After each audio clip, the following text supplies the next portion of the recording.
I think it's very important for people to understand that the internet, with its absence of a center, with its obsession with the edge, is not coincidental. It reflects values. And technology can never be detached from values. Technology reflects human beings. Human beings don't reflect technology. The web's democratic in one way and distinctly undemocratic in another way. And I think a lot of the confusion about the political ramifications have to do with that one word having so many meanings. So it's democratic in that it quite literally delivers power to the people. It essentially opens up participation in the public sphere, right? So I've been teaching at ITP, at the Interactive Telecommunications Program, for about 10 years. And the average age of my students has stayed pretty much the same. My average age has risen at the alarming rate of about 1 year per year. And so I'm in the position of teaching my own youth as ancient history, right? I have to get my students to understand what the media landscape used to be like. And I tell them all kinds of stories about what it was like. And they nod politely, and I think they believe me when I tell them these things, but I can tell they don't feel it. And the thing they really don't feel is when I say to them, in the 20th century, if you had something to say in public, you couldn't, period. Right? If you were a civilian, if you were a citizen but not a media professional, you could not broadcast a message, no matter how hard you tried. In fact, people who went out of their way to try to get messages out in public through amateur channels, right, holding up signs on the street or, by the roadside, were widely regarded as being kind of off their rockers. And that change is enormous, that anyone who wants to participate, has at least the means to participate, is a huge change. So in that sense of the word democratic, the web has been this huge increase in the participatory logic of the media environment. Are the kids behaving differently online? It's not so much that they're behaving differently as much as that we have a sense of visibility that we've never seen before. So we're used to being able to see a certain group of kids in certain places, right? The mall, we can see kids hanging out with their friends that way. But as adults, we don't typically have a really good sense of all the kids and a good sense of where they are and what they're doing when they're with their friends. What's going on online is, in many ways, it's youth space. So they're there, they're goofing around as though they're there just with their friends. And so what ends up happening is you can get a sense of what's going on really in broad sweeps. And it isn't just the kids like the kids in your community, but the kids who are in different communities all around the world with all sorts of different ideas of what is normative behavior, right? And that what is normal, what is common really differs. And so we see these behaviors online and we're like, oh my gosh, it's radically different today than it ever was before. It's not really. Well, I was going to ask that actually. How different is it from like when I was a kid, I'd come to the mall and I'd do stuff at the mall or I'd go to the movie theater or whatever. How different is it? Think about what happens when you were doing that with your friends, right? You were there, you were joking around, you were gossiping, you were flirting, you were kind of consuming culture and consuming merchandise, but it was part of this all-encompassing social experience. The same thing is actually happening fully online, right? So all of those everyday practices, the gossip, the flirting, the joking around, that's taking place online. And it's taking place online with the same kinds of friends that took place in the mall, right? You met up with all the kids at school, but you also saw the kids at the neighboring school, and you're like, hey, who are you? What's that about? That same thing is where we're seeing it play out. So young people who are engaged online, they're primarily engaged with the people they already know. They're friends from school, they're friends from after school activities, they're friends from around the community. And of course it's that visibility though that's freaking people out because there's this longevity associated with that. You put something up on, you put something up on Facebook, like a social networking site, or you put something on MySpace or any of these spaces, and it's there for life. So are there ways that the kids are starting to protect themselves? How do they stop what they're putting up there? Well, they're not going to stop what they put up there because the trick with online materials is everything is persistent by its nature, right? That's one of the powers of the internet. And we think of it really as a useful affordance, right? Because if something is persistent, that means you can get access to it at a different time, right? That's the opportunity for asynchronicity. But it's also how this material is available 10, 15, 20 years later. And right now we're in that moment of transition, that point of absolute confusion, the uncertainty of, what does it mean that you have everything up there? Down the road, it just becomes the way things are. Right over what teens are doing on Facebook. As if we would not have done those things had Facebook existed when we were young. And so we want to project this idea, well, I wasn't putting drunk pictures of myself up on Facebook. It's like, well, no one gave us the chance. But I remember us. I think we would have done that in a heartbeat if Facebook had been around. And so rather than, sitting around complaining about how young people have it better than us, which makes us look like old fogies, we decide instead that this is a threat to civilization and must be, must be addressed at once in the highest halls of power. That kind of, hypocrisy and lack of self-examination is always, alas, true of people my age and older. I think one of the things that has happened to the first generation of kids to grow up always being online, which by the way are my kids. They have never experienced dial-up or anything like that. They've always had always on. And what I've seen is they have a global awareness that was not present in my generation. They really feel as if this is one world. They also feel as if they are always connected to everyone else. There is a feeling of being connected that I did not have in my generation. There's a new variety, a new dimension of social interaction that was not present before, and that is the dimension that we're exploring now. That has not really been possible before. It's not been possible to have 100 friends dedicated to one really obscure little fascination, and now that's everyday occurrence. And so for many people, this kind of new club, this kind of bowling, is really a revelation and a great gift.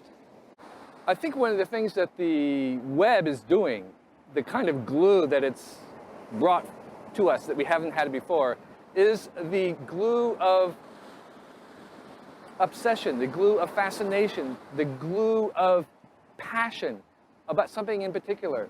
And so I think people who maybe before were lost or felt alone in their own little interests now are able to really connect with people who share what they share, this fascination with something in particular. And that particularness has been amplified and magnified. And that is the glue that I think brings a lot of people together that was not present before. I think that the part about it that is just amazing is the fact that it is global. Ning, when we launched in 2007, we launched Ning Networks, we had registered users in over 100 countries. Day one. The internet is global. The world is global. And I think that when you look at the fact that media is global today in a way that it never was before, it is going to have fundamental impact on the way the world works. When I came up with the term, it was 1987, and the emphasis was really on community rather than the virtual part, because people were asking me whether anyone besides some kind of maybe anti-social electrical engineer would be interested in using computers to communicate with people. And I was very excited because what I had discovered in bulletin board systems and ultimately the well were real people who became part of my life. In fact, babysat for my daughter. I was at their weddings. I went to their funerals. I sat by their deathbeds. Anything that you do in a real community was happening with this group of people. And I wanted to get the word out that even though we met through computers, we're real people and our relationships are real. I think fortunately for the development of that community, it was originally quite local because you had to make a local phone call through an ancient technology known as a modem. There was not an internet then. So people in the San Francisco Bay Area within, let's say, an hour's drive of the office where the computer was, eventually began getting together. And that was, I think, very important in the development of the sense of community among those people, but also online.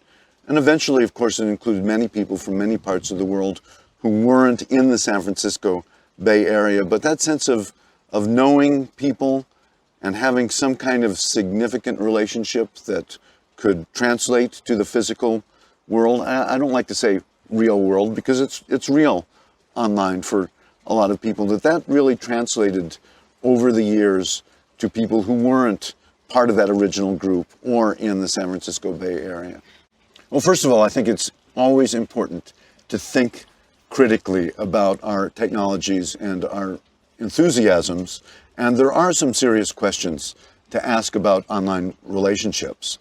But there have been many instances in which there are people, for different reasons, they're sick, or they're in a scary part of town where they don't want to leave their apartment at night, or maybe they're older and they don't get around that much, or like myself and many others, I work at home. Where am I going to get my relationships? Am I go to a bar or a coffee house, or do I log on online? So not everybody has that kind of old village, small town, everybody knows your name, physical community. And in fact, the more I've looked into it, the more I've seen you need to think critically about those kinds of communities as well. We have cities full of people who left those kinds of communities because they didn't think the way everybody else did in those communities. So I think it's great to have a place where your grandparents knew their grandparents and everybody knows your name, and we need to preserve those communities, but let's not idealize that as the only form of community.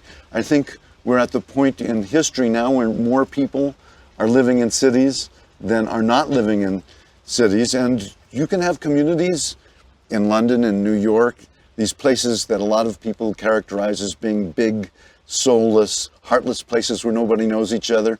Sounds like the internet, doesn't it? But you find a block, you find a pub, you find a place where people have real connection with each other. So I don't think we should be so quick to judge what's a real community and what's not. We need to look at the reality and the authenticity of the relationships. Your next door neighbor is not necessarily the person that you are going to make a connection with. In fact, the person you make a connection with might be on the other side of the world.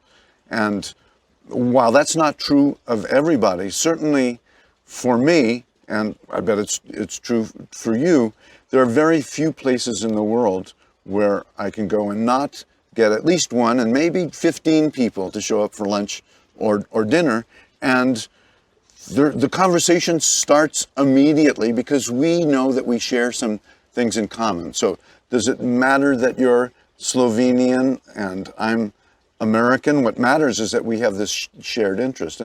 So, on first impression, people were very suspicious of the ability of the web to actually really enable serious relationships and trust. And when Pierre Omidyar invented eBay, this was one of the arguments against this startup was nobody is going to buy a car online. No one's going to buy anything online from a stranger they've never seen. But Pierre said, no, actually, the things that we call trust are really forms of communication. And if a wire can carry electronic charge, you can actually carry trust as well. And so, not only that, but the basic premise is that people want to be good if they're allowed to, if you give them the means and the mechanisms to. And so he was able to make a way in which to breed trust electronically, and I think we've seen from the success of eBay that this is really something that the web can do. It's a cliche to say that we're in this global village. It's not a global village, but we're in a highly interconnected globe. And I think if we're going to be interconnected financially to the point where when banks fail in one country, they fail in another country, or whether there's a conflict in the Middle East, it's going to result in mayhem elsewhere in the world, that ordinary citizens being able to communicate with each other is important. And I'm not saying that world peace is going to break out, but I think that it's an important part of what we are learning. We're learning how to live together on the planet, and if we don't learn that, then we're not going to. Creativity, learning, connection, what's so wrong with that? Is that less real than the fact that my grandparents came from the same village that your grandparents did, or that we worship at the same church, or our skin is the same color? So, again, I would not be so quick to judge. I absolutely believe that the possibilities and the opportunities for people to live a rich, passionate life that allows them to express themselves in all the ways that they want to, regardless of where they live geographically. I don't think it gets any better than that.